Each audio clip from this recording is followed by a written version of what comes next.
getting the private sector involved and ultimately getting consumers involved is absolutely essential. So these are economic problems. The technology will follow. You can always get to better and better and more innovative and better answers once there's a financial motivation to get to them. But if all you're trying to do is get cheaper than highly subsidized dirty fuel, it's a fool's errand. Welcome to Unnatural Selection, a show about competition, innovation, and the strategies shaping tomorrow's frontiers. I'm Nick Encina. Each week, we speak with pioneers shaping the future. What does it take to disrupt an industry when the incumbent doesn't fully pay for the costs it creates? Replacing fossil fuels isn't simply a technology challenge.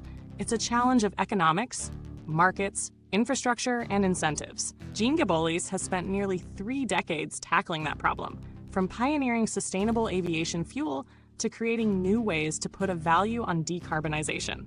In this episode, we explore why innovation doesn't scale simply because it's better, and why changing the economics of an industry may be the key to changing the industry itself. Gebolys is the founder, chair, and CEO of World Energy, a leader in advanced biofuels for more than 25 years. World Energy was the world's first commercial-scale producer of sustainable aviation fuel and a pioneer in carbon insets, which enable high-integrity decarbonization of flight from anywhere to anywhere.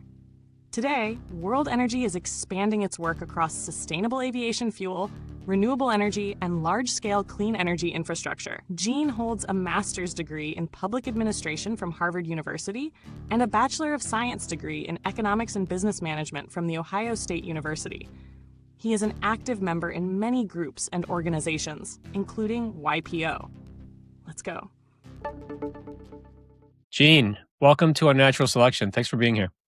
Yeah, great to be here. Thanks for the invite. No, of course. I'm really looking forward to this conversation because I know nothing about biofuels. And yet it's something that obviously affects all of us. And fuels right now, especially, we hear more and more discussion. There are some geopolitical issues going on with respect to fuels. But before we dive into all that, I'd like to start with a foundational question that allows people to hear in your words why it is that you do what you do. So to kick things off, could you tell us, Gene, what need or impact drives your work? Well, I suppose we all do stuff that comes out of our childhood. My mother had a huge impact on me. Her big requirement, I guess, of me was to be of use. And she's long since passed, but I'm still in conversation with her all the time. And I think that's probably the guiding force of my life, is to try to do whatever the hell that means and be of use. And so career-wise, I've been very, very lucky. I think all careers going to just follow a path. You can kind of figure them out in reverse order, but as you're going through them, it wasn't as obvious. But I think, at the core, it's an attempt to be of use. That's awesome. She must have been incredible. I mean, as you're saying this, I've got 2 little kids. And so what I'm trying to instill in them is also the idea of being of use, thinking beyond themselves and how do they drive impact in a way that really materially changes the course of human history. It starts with something so simple, right? It's just like, don't be a slob, do something. It does come down to the little stuff, right? And I don't know how much, they say that you do most of your development by the time you're 5 years old, and then the rest of it is just kind of a playing out of whatever that was. I don't know. That's more your field. You're the guy that's rooted in genetics than I am. But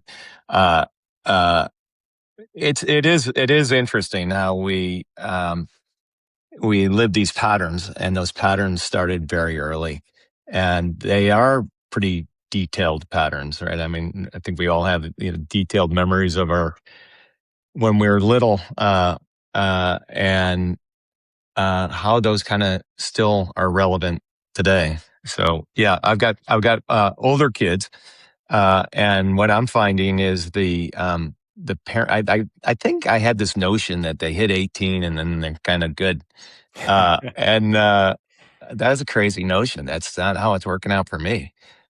This this relationship between parent and child, as I mentioned, I think it goes on well beyond the grave. You know, Oh yeah, so yeah, yeah. for So sure. why I do mean, we? like you. Yeah. Why do any of us do what we do?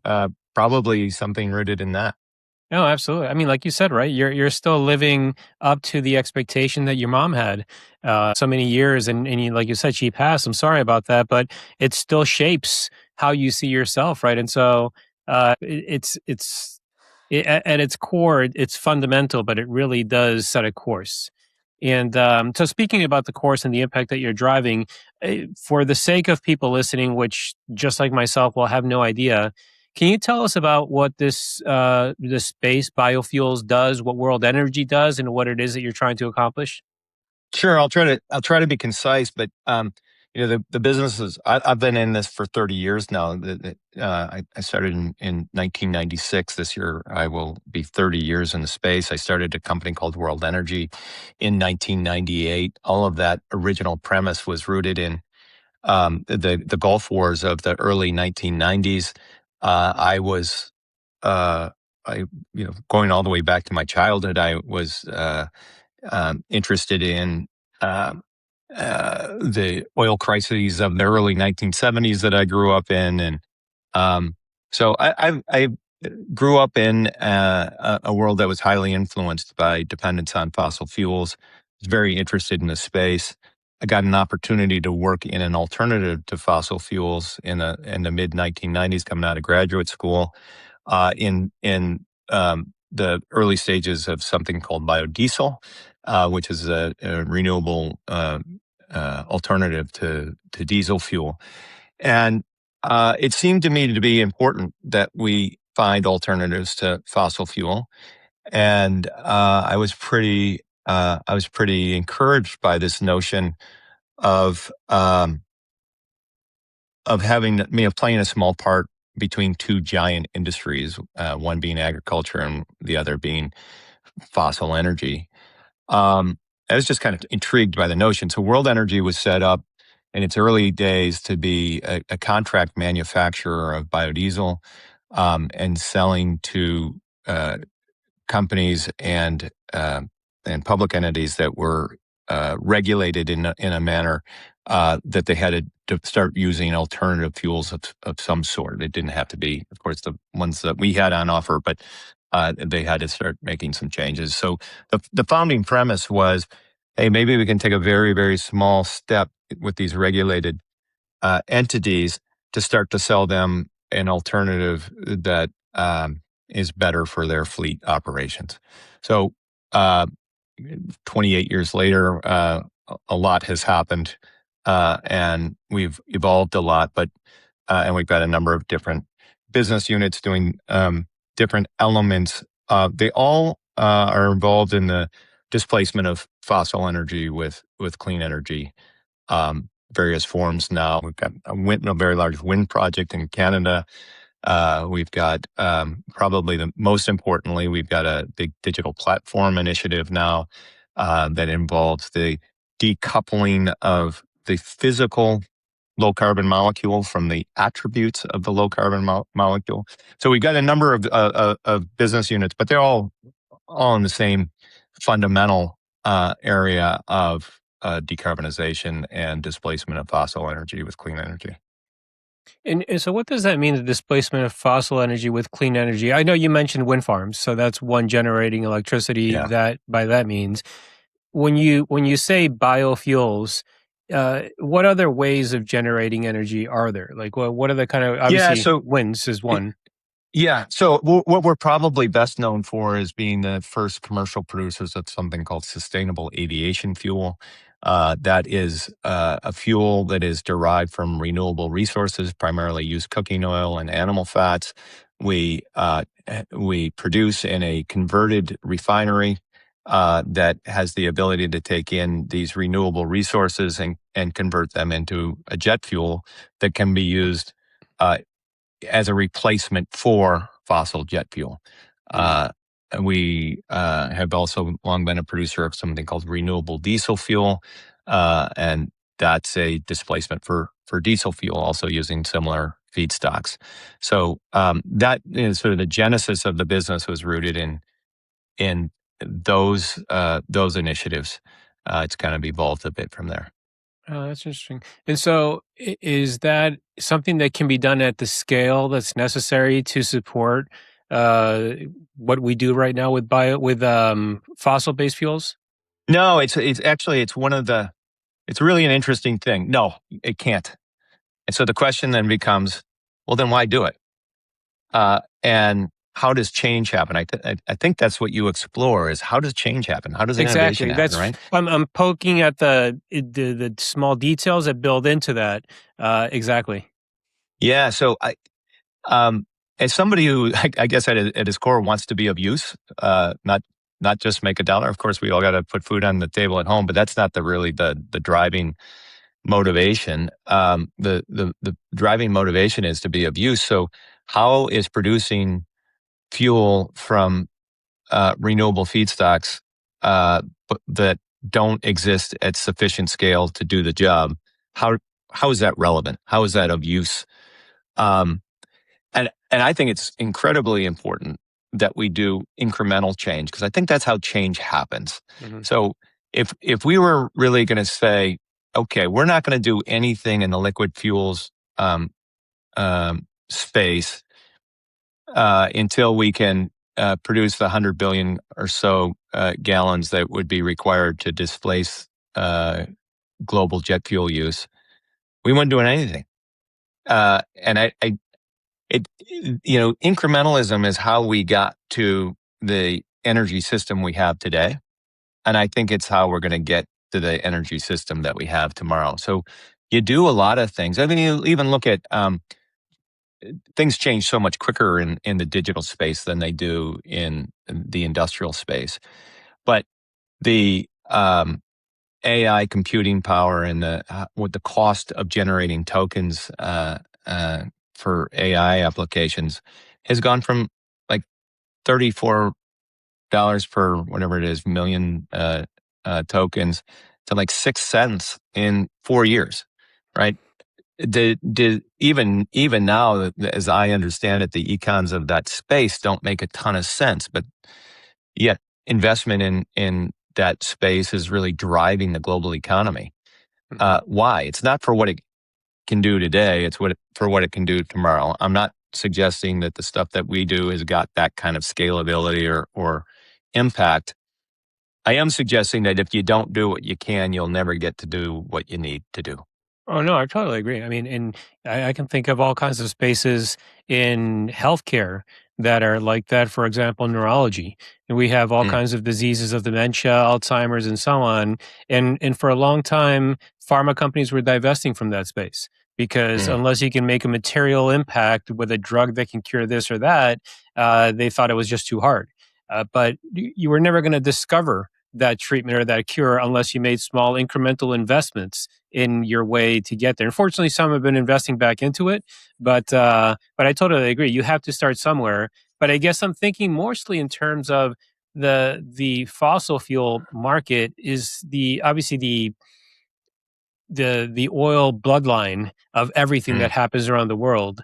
And there are so many entrenched big players in that space. Now, at the same mhm, time, there are some currents that make us feel like, well, there's got to be a better way. I mean, right now we're in mhm. the middle of this war in the Middle East with Iran, and there are all kinds of things that are happening that are affecting both the supply and also the prices of fossil fuels. And at the same time, for the last 10 years or so, companies like Tesla have really been pushing forward the agenda on renewable energy and electricity for automobiles and so on. And there's also been a lot of work on the solar farms as well. So I feel like as a society, we're more receptive to it. But then the question is, can companies like yours provide the fuel that's necessary to make that happen? Yeah, I think your Tesla example is a perfect example of how you uh, how you have to push through how any change maker has to push through the conventional wisdom. So, about 10 years before the launch of the Model S in 2012, um, the General Motors had run a project called EV1, and they created a whole bunch of electric cars. They didn't sell the electric cars. They leased them. They put very tight restrictions on them, and they were for a time limited lease period. And then they took all the cars back and they put them all in a big blender and chewed them up and put out a report that said, yeah, EVs can't work for a whole bunch of reasons.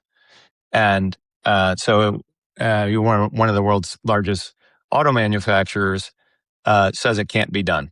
So I guess it can't be done. Uh, Tesla took a completely different whack at that, and it can be done. So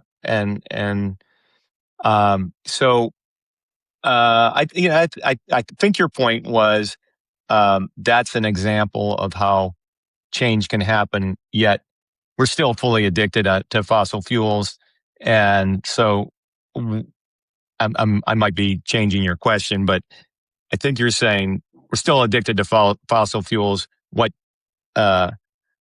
What comes next as it relates to us? Or maybe rather than me reframing your question, I might have gone a little bit of a field. But is that close to what you're asking? I think partially the other part is just that there have been trends that we've seen that favor a solution like yours, right? So we've Yeah, seen people adopting more electricity vehicles. We've seen more adoption of wind energy. We see these global wars and geopolitics that are affecting supply and also increasing the cost. And so I think society is probably ready for an alternative to fossil yeah, fuels.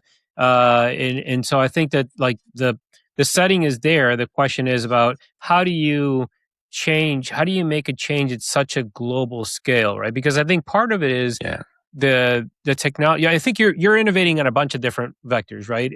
yeah, I mean, this is me looking at it from the outside. You have to innovate on the physics. So how do you create these fuels, and then how do you do that at scale, and then how do you do it cheaply as well, so that they yeah, compete on price to fossil fuels? yeah, You also have to compete or innovate on messaging.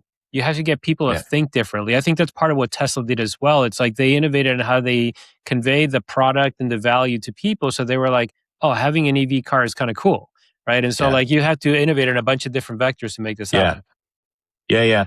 No, I think that's spot on, and it really points to what I think is going to be our biggest contribution going forward. Because in the what we have realized that is that in low carbon molecules uh, that do the same thing as their high carbon alternatives, you've got to be able to monetize that carbon difference.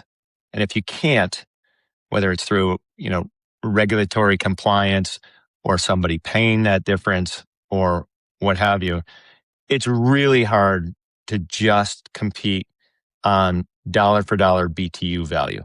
Hmm. Uh, it's not to say it can't be done, but usually when it competes on a bundled uh, bunch of benefits that whether wind power, for example. Lots of folks make the point that it's cheaper now than fossil based electricity. Well, it is once you've integrated all the government support and tax incentives and so forth. It typically doesn't compete head to head on a pure BT. In this case, BTUs are physical, but on a pure electron per electron basis. But nor should it, because there's so much government intervention in every gallon of gasoline that we use, or every bit of electrons that are powering our ability to have this conversation. There's government intervention in everything, both the old school and the stuff that's being developed to replace it. So the idea that, and a lot of folks say this, that well, we're happy, we're energy neutral, so we're happy to use the cleaner stuff as long as it's cheaper than the dirtier stuff. But it all just does the same thing. It all either provides an electron or a molecule what have you. That's not right. That difference between the high carbon and the low carbon has a huge societal benefit. You're right. Yeah. And we have to monetize that difference. That is the essential key to moving past, well, I hope the government passes some new laws so that energy transition can happen faster and in a more meaningful way. We've got to engage markets and consumers in different ways. The problem with what we have done in the past is we've been producing sustainable aviation fuel at our refinery in Los Angeles for many years. The problem with creating physical fuel is that you create physical fuel in a place. And the farther the customer is from that place, the more expense and carbon it takes to move that fuel to wherever it needs to go. So by definition, the farther away it goes to get to a customer somewhere, the less impactful it is. But yet we have customers, and a lot of our first customers were billionaires flying to and from meetings that they had to go to, and wanted to do it in a sustainable way. They didn't want, particularly meetings that were like Davos was a classic. People would be flying to and from Davos to talk about climate change in their private jets, and needed to do it in a more sustainable way to address the obvious hypocrisy of that, right? Mm-hmm. And so, but yet people still needed to gather to address serious world problems. So, not all of this stuff is going to happen remotely. You still need to gather. So that showed that there's a market, but that you can't take our fuel from Los Angeles and take it to Switzerland and all the other various places where people are coming from, whether it's New York or Seattle or wherever they're origin. So you've got a market that's happy to pay that carbon differential, but you can't hit that market on a molecule to molecule basis.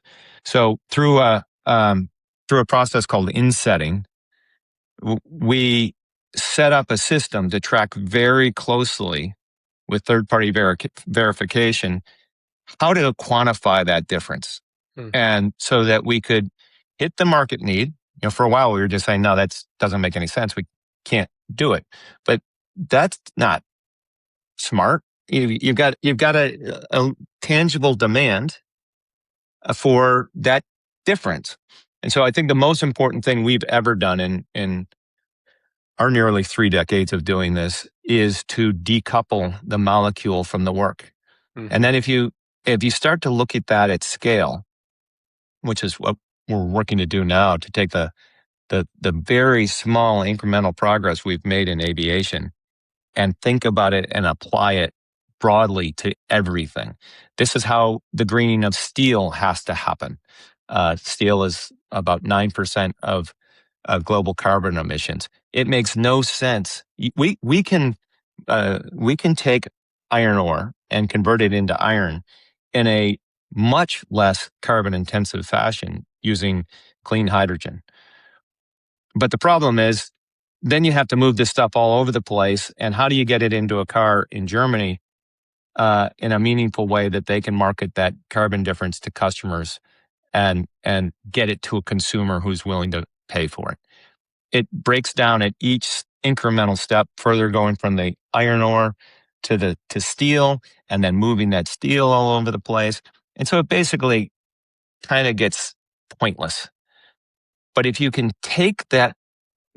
capture that difference, that incremental difference, and monetize that difference, you can change how markets function. You can change how investment happens. You can drive meaningful change just by connecting that work to customers who want that work, primarily private sector actors. So that really is, I have. This can be frustrating work, right? Particularly the work that is so subject to changing government intervention. You go through one administration, they want one thing. You go to the next one, they want another. This is part of living in democracies. But when you can get markets activated to move things in a positive direction. That's an essential way to move past this chicken and egg dynamic of we need policy before we can get investment. We need an investment before we can get policy.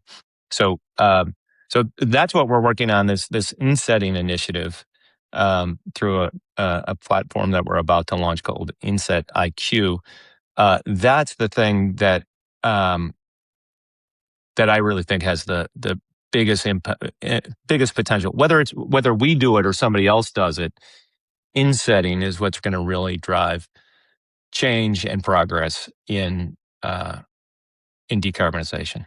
That's a long-winded answer, I know, but you asked how do you get a consumer behavior to change, and I think you've got to be able to offer decarbonization for this coffee mug at a price point that works. It might be a couple of cents more, but you've got to make it available. The only way to be able to do that is by decoupling the work of the molecule from the molecule itself. Yeah. And quantifying it, right? So And people quantify see that there's an intangible value that isn't reflected in something you see, and it might be reflected in the price, but it's also, maybe it's offset in some ways. Like, again, thinking of from the outside in and not knowing anything about this industry, you hear about these giant organizations talking about, oh, we're going to be carbon neutral by the year 2027 or something Right. like that, right? So I don't know how they plan on doing that, but I would imagine that it's going to be a combination, maybe electricity, wind farms, solar, but then something like this would play into that, right? Because at the end of the day, they're still going to need That's some fuels. exactly, yeah. Yeah, we've got a business called Net Zero, World Energy Net Zero Services that does exactly that. And they're, the biggest names in the world, corporate names in the world, have made net zero commitments. And not only do you not know exactly how they're going to meet them, but often they don't know exactly how they're going to meet them. Yet they're committed, their brands are committed to making progress. They need to be able to figure out, how can I do this? And think about a consulting firm. What do consulting firms do? They fly all over the world. And so a lot of our clients are clients like consulting firms, like technology firms, who have a big chunk of their emissions come from business travel. And the only way they can address that problem is through a solution like the one that we provide. And they need to know that it's third-party verified, 100% authentic, 100% real. But that is the most efficient, best way for a company that flies a lot to decarbonize their activities. And the same is going to be true throughout the entire economy. Anything that's made of stuff can be made of stuff in a decarbonized way, at a carbon impact way that's less. Anything. If we can measure the ways that it can be decarbonized and make sure that difference is quantifiable and trade that difference, we've introduced markets to decarbonization for the first time. That is super powerful. What's more powerful in our world than markets? Oh, yeah. I You don't know. mentioned something before, though, that I want to unpack a little bit, because we saw it with Tesla as well. I remember when Teslas first came out, the first question in my mind was like, well, how are you going to charge it? You can't just plug it into any old outlet. And you were talking here about the cost of getting your fuel to the clients. It starts offsetting some of the benefit of the carbon neutrality that your biofuels have, because you have to use carbon to get it there. And so is a big component of kind of like your scale up eventually the infrastructure, because Tesla had to invest in that. They had to invest in the infrastructure. So now you can find electronic outlets or chargers anywhere that you are, especially if you're going to take like a long road trip or something like that. So is that a component of how you see this scaling with building out infrastructure, or can you use current infrastructure for what you're trying to accomplish? Well, yeah. So the core idea of insetting is you use the most efficient infrastructure you can as close to where you can produce something as you can, so that you don't have to do this obviously absurd thing of moving low carbon molecules great distances in the interest of decarbonization. So obviously you want to use as much existing infrastructure as much as possible, and just displacing the molecules in the infrastructure, not the infrastructure itself. The same thing with energy. You can move clean energy or dirty energy over the same transmission lines. The idea is to use existing infrastructure as much as possible, Hmm. but also to the extent that you have a customer in a faraway place that wants to buy that decarbonization, that wants to buy that, effectively pay the difference that it'll take to invest in an activity wherever it can be done most efficiently. We ought not to be doing things that are inefficient. So if somebody you can generate solar power cheaper in a sunny desert than you can in a cloudy area. So uh, so if you can take the value of that solar power differential and move it to the cloudy area where there's a demand for those benefits, that that detachment of the benefit from where the activity is happening is absolutely critical to making those markets work. Mm. Um, for the longest time, I remember that, I guess an aside, but I think it's actually relevant. My entire life, we keep hearing about how we're going to run out of fossil fuels, because there's a limited supply in theory. And so it's like at some point you Yeah. just tap into all that. And yet, that future has never come to bear. Are we getting Yeah. close? Is that a myth? Or are we so far away that it's not relevant? How does that factor into people switching to an eventuality of having to look into alternative sources of energy? Well, look, uh, it, obviously you've got two fundamental problems with fossil energy. One is the ongoing availability of access to it. Um, Two is the geopolitical considerations with it. I said two, and then I'm going to give more than two. Yeah. But then obviously the climate impacts of the Yeah. of energy, carbon intensive energy. Um, so uh, look, the short answer is I don't know any more than anybody else knows about how this ultimately goes. I know that we won't get to a positive answer to that question by waiting for the great whiz bang idea to just descend upon us. Mhm. Right now, I think we're having this conversation right in the middle of the Iran war situation being literally on fire, and energy prices are going through the roof, and all the geopolitical ramifications of our reliance on fossil fuel are front and center. And so, we go through these times like we're going through right now, and it becomes entirely obvious that the way that we power things have some serious risks associated to them. Mhm. But then this too will pass, and the energy prices will at some point come back down, and we kind of just get on about our business as if that that fundamental threat, the geopolitical threat, the ultimate um, uh, non-sustainability of the resource, and and the climate impact. Those things keep on going on even after the prices come down, and we kind of move on to other thoughts. Um, so uh, we're we're going to have to solve this. This the fossil dependent world that we live in is only 150 years old.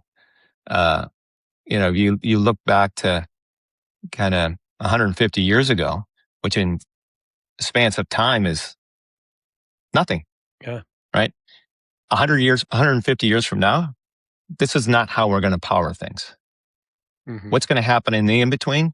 A whole bunch of incremental change that leads to great breakthroughs, but not because we said, "Gee, that's tough," and wait for it to happen, but because we go drive change. I totally agree. So when we think about if we scale back now, we think about the innovation that you're doing and your team's doing. where would you say that the biggest innovation bottlenecks or the biggest hurdles that you have right now are? Are they uh, challenges in the chemistry, the engineering, the logistics, the economics, the policy, all of the above?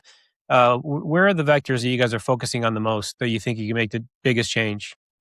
Yeah, the biggest challenge by far is that we don't have the economic externalities of carbon priced into our energy, Hmm. and therefore markets don't work. We have the energy I use impacts everybody, but I don't pay for the impact that it has on everyone.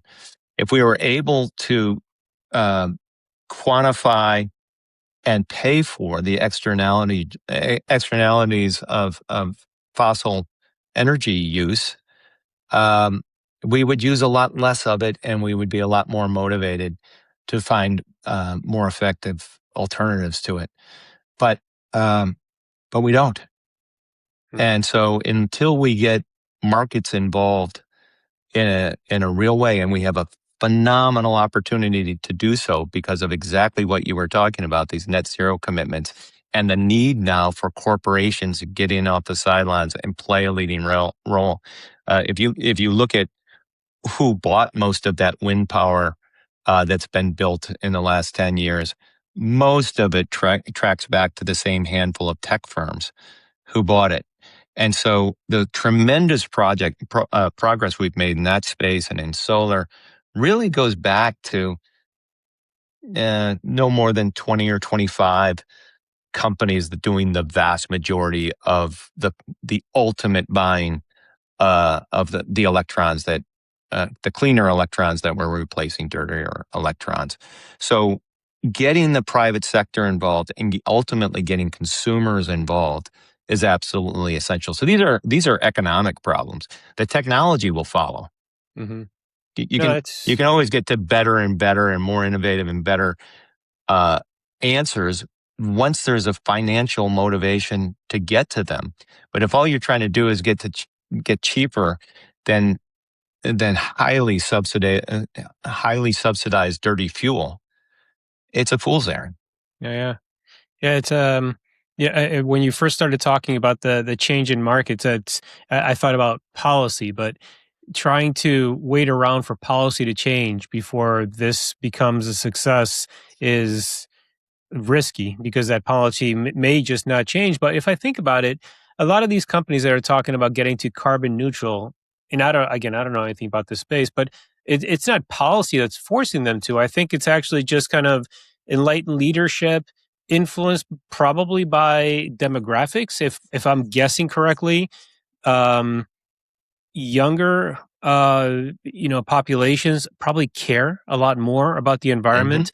And one of the things that I always say is that scientists do a horrible job at communicating importance of science to general public. I think it's one of the reasons why this whole climate change thing is where it is. I mean, there's been some misinformation as well from people with other interests, but starting with calling it like calling it the Earth was heating and uh, what was it called? Originally? It wasn't climate change. It was uh, What was global warming? global warming, right? So Yeah. that and all the messaging around that, I think, didn't do a service. And we do that in so many different areas, and even in genomics areas that I'm involved in, that I think we don't do ourselves a favor. And so I think there was initially just kind of like a lot of starts and stops here. But I think that younger generations today realize the effects that this is having in our environment and the growing complexity of geopolitics around fossil fuels. So my guess is that that's what's driving the Googles and other companies of the world saying we want to be carbon neutrals because of the Mm. people that work for them that are driving some of this change. Is that something? Am I talking completely out of like? You are absolutely spot on. Okay. That is exactly what is driving this. If you look at knowledge intensive industries like tech, it's all about attracting and motivating the right people. Hmm. And if you can do that, you can compete. If you can't, you can't. And you and I aren't the only two people that want to be of use Hmm. to have an impact. the most talented people can work in a lot of different places, and they can make a good living at a lot of different places. They're going to go increasingly. They're going to go to places that align with their personal values. And there was a time where you graduated from school and you went and got a job, and the whole objective was to make as much money as you could possibly make, and that was that. Um, that is not where the best and brightest, and that's not how the best and brightest are thinking about things now.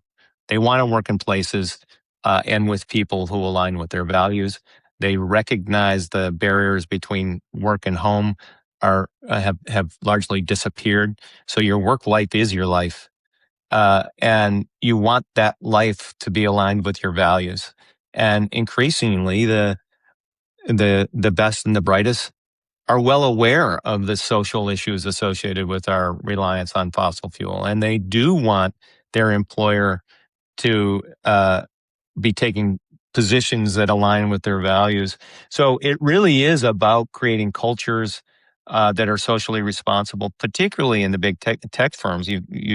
These are firms that have massively outsized impacts on the human well-being. And it's critical to their social license Oh, yeah. that they do what they can do to have as positive an impact as possible. Obviously, they've got an impact in so many different ways, but in ways where there's choice, higher carbon intense or lower carbon intense ways to do things, they need to align with their customers and their employees in ways that are reflective of their values. And so, yeah, these companies aren't, the events of the day, the sort of the blowing political winds of the day are not particularly favorable to those of us who are working to drive energy transition. Um, but the corporate leaders of the world are still pushing forward, and they're not doing something based on one country's politics at one moment in time. Their brands don't make commitments to flip flop around. Their brands are committed. If they're committed to decarbonization and they're committed to net zero goals, they take them very seriously. Hmm. How does nuclear energy factor into this? Is it a component of what you do? Is it a competitor? I know that there was a big push for nuclear energy, I don't know, 10, 20 years ago, and then it Mm, fell out of favor. I'm not really sure why. It seems to be a fairly clean source of energy. mm. Um, I don't know if there's a way of going back to it. How does nuclear energy factor into what you're doing? Again, are they two totally different fields? Are they related? Are they competitive?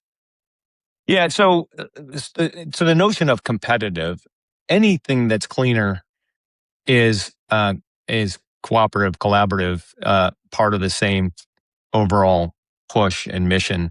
Hmm. So we're not trying to get the one clean electron to displace another clean electron, or one clean molecule to displace another clean molecule. It's all got to be part of a much larger transition to cleaner ways to do things, less fossil intense ways to do things. So while I'm not personally an expert in nuclear, it's obviously got tremendous potential. Not even potential. It's obviously been a big part of the energy mix for a long time. It stopped being a growing sector when we had 3 Mile Island and Chernobyl and other Hmm. well-known disasters. It became a technology that nobody wanted in their backyard. It still has elements of that. I think generally people are much more favorable to nuclear than they have been in the recent past. Um, but they still are much more open to it in somebody else's backyard. It's still very hard to cite, and there are new technologies coming out called small modular reactors. Those are really promising. Um, the expectation is that will start getting deployed in places that already have infrastructure connected to them, like old coal-fired power plants and the like. but they're still going to have siting issues, and it's still relatively new. But look, in big picture, yeah, nuclear's got to be a part of the equation going forward, probably a big part of the equation going forward. Yeah, And it does seem. because of data centers in particular, uh, we're getting more and more demand for electrons, and Sure. even just keeping up with that incremental demand Hmm. has to be done with, well, hopefully is done with cleaner alternatives than traditional fossil reliance. Oh, I totally agree. I mean, I'm in the tech world, and so I'm not oblivious to all of the papers coming out on just the demands and energy are just going up and up and up. People are traveling more, more automobiles on the road, and so uh, trying to figure out what a long term solution looks like. I think it's inevitable we have to diversify from fossil fuels, and like you said, it's Mm. not all or one. It's not like fossil fuels are going to go away overnight, but it's like, how do we start balancing it out so we use more bioenergy, nuclear energy, solar energy, and then over time maybe things will settle out in a place that's more environmentally friendly. But it is encouraging to see companies like yours doing things like this in biofuels, seeing Tesla doing things in the electrical space, and how these a lot of these movements would have seemed almost unimaginable 20 or 30 years ago, when it was like all fossil fuels, Mm. and some talk about nuclear, but it was going down the wrong path. So now to see this as being a real part of the social consciousness, and then a real part of just innovative companies doing something significant in this field, is encouraging. What are the kind of things that we should be looking forward to seeing you and World Energy doing over the next few years? Are there specific um, innovation projects and fronts that you guys are confronting, whether it be on like the physics, the logistics, the markets? Yeah, probably the biggest thing that we're doing on the physical side is this very large project we have on the west coast of Newfoundland, where we're the project got launched as a green hydrogen initiative, very large initiative to generate up to 4 gigawatts of wind energy, and then convert that wind energy to electrolyzers that split H2O, split off the oxygen from the hydrogen, and then use that hydrogen to displace fossil energy, most often natural gas. That technology, the markets for that technology are just slow in developing. So more broadly on that project, we're now in the midst of a pivot to use that power to go into the grid, even as the grid then supplies more power to things like data center applications, uh, green iron processing, the kinds of things which I talked about earlier. Uh, so to clean energy intensive activities. So so at our clean energy hub there in Stephenville, Newfoundland, that's a very large, many generations type of project. That's probably the biggest physical thing we're doing. But the biggest thing that we're doing by a long shot is the digitization of these attributes, these environmental attributes, and creating a system that is robust and third party validated and can be applied to anything. That is massively scalable and stands to unleash markets in ways they just haven't been in the past as it relates to efficient decarbonization. So Hmm. we're doing some other things too, but I think those are the two that I would say either one of them stands to be quite impactful. Both of them are fascinating. The geopolitics of Canada and the U.S. right now are amazing. Um, Kind of turning some of these potential what are perceived to be disadvantages into advantages. It's a time of just tremendous change right now, and getting those tremendous changes to work in our favor is really the trick. So anyway, yeah, those are the two things that have most captured my imagination that we're working on. It's super interesting. When I think about it, we keep seeing all these reports about how AI is going to be displacing so many different industries, Mm. consulting, engineering, the field that I'm in, and so many different other ones. And yet, when I think about it, the industry that you're in, the one that you're helping to lead around energy, is not going to be displaced anytime soon. I mean, AI needs energy to function, and so for anybody, what I was thinking was if my kids came to me and said, "What should I study when I get to college?" I'd be hard pressed to say like, "Oh, this field because," or whatever field, because thinking about where the future is going to be with AI and future technology. But energy is always going to be necessary, and we haven't solved that problem. It feels like this is one field that people could look at to say like, there's so much innovation that still needs to happen. We need so many smart, bright minds that really care and are passionate about this, and just as a species in the ecosystem that we live, we need something like this. It just feels like this would be a prime space for people to think about going into engineering, chemistry, biofuels, all kinds of different disciplines that are involved in doing the work that you're doing. I think so. There's this phrase that you never accomplish as much as you would as you think in a week, and you always accomplish more in a year than you'd think. And I think scaling that up a bit over a career. If someone's starting right now in activities of related to what I do, energy transition, it looks about as gloomy as it could possibly look. Hmm.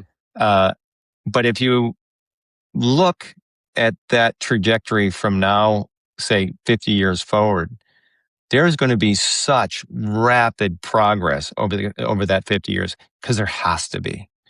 And the investment in energy transition, which has without question hit a tough patch here. Without question, it has hit a very tough patch.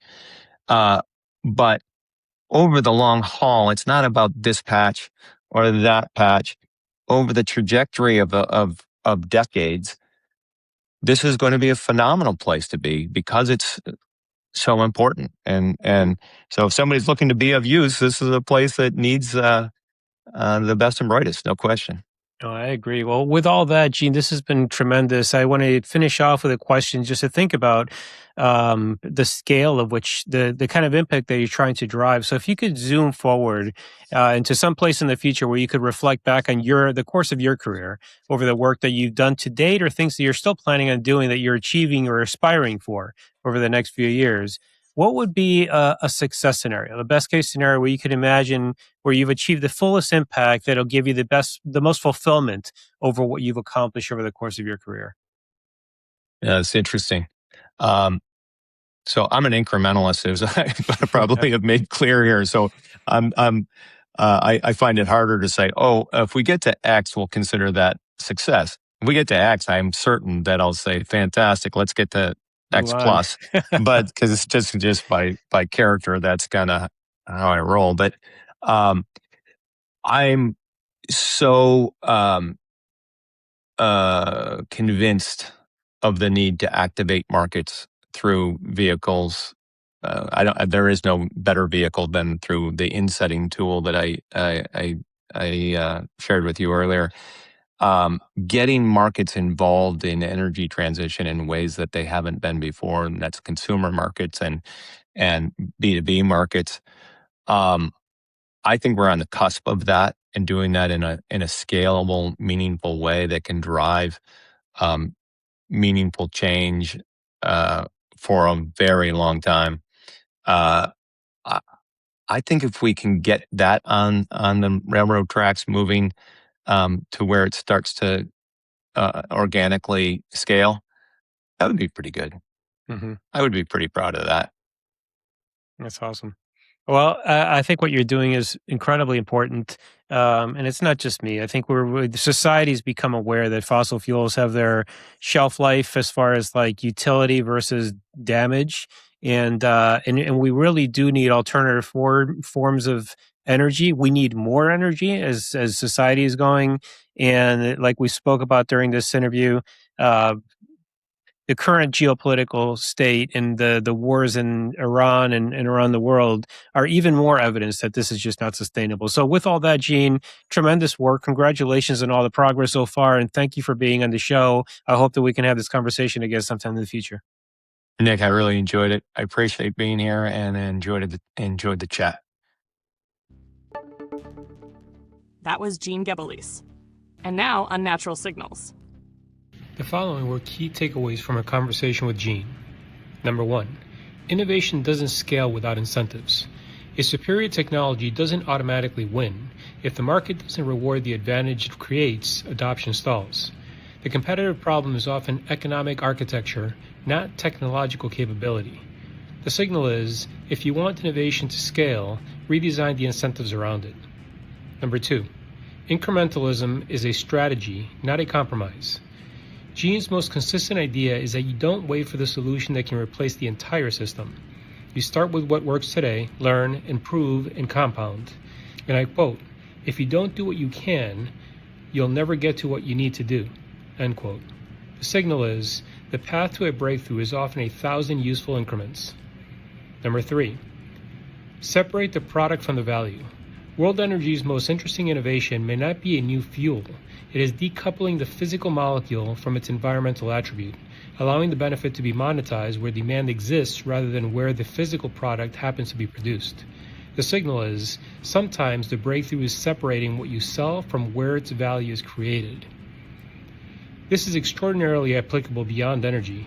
Carbon, healthcare outcomes, software, data, financial products, and other industries where the physical product and economic value don't necessarily have to travel together. And number 4, the best talent is becoming a competitive market. Gene makes a fascinating argument that companies increasingly compete for talent by aligning with employees' values. The implication is profound. Social purpose isn't merely reputation, it can become a mechanism for attracting scarce human capital. The signal here is, when talent has choices, purpose becomes part of a competitive offering. Thank you, and see you next time. Thanks for listening to Unnatural Selection. If you enjoyed the episode, subscribe, leave a review, and share it with someone shaping the future. Explore more at unnaturalselection.net and connect with us on LinkedIn and Facebook. Until next time, keep evolving.